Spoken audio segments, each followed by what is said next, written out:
We continue with Reg desperately trying to dissuade Nanachi as he suggests that, even in her current state, Midi may still be able to eke out an existence.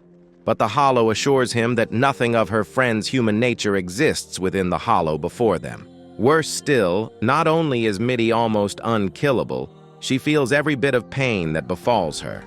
Unable to talk or even scream out in pain, all she can offer are tears from her one remaining eye. She asks the robot boy to imagine what kind of existence her friend would have when she's no longer around, trapped forever in such a body. And after a night filled with worrisome thoughts, we find ourselves before a comfortable area filled with plushies and comfort as Reg prepares to carry out Nanachi's grim request. A moment later, as tears fall down his face, the robot boy unleashes a great fiery blast that consumes the Hollow.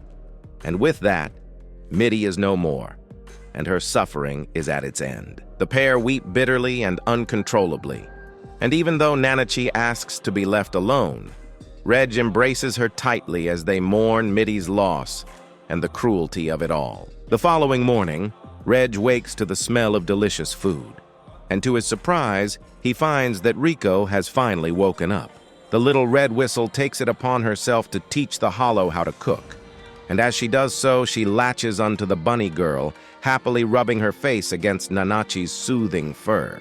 As the trio enjoy the meal, Riko asks where the fourth person is.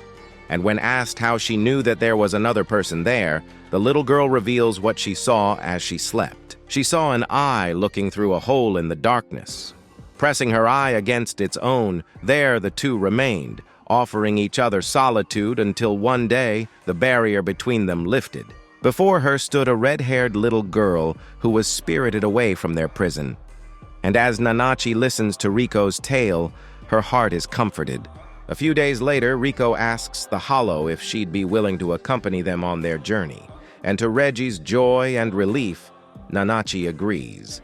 We later watch as the trio prepare a message for those on the surface and release it into the air. And as it climbs up the abyss, we see it move past the Great Fault and then unto the inverted forest where it gets snagged on a tree and collected by Marulk and company. They repair and send it on its journey.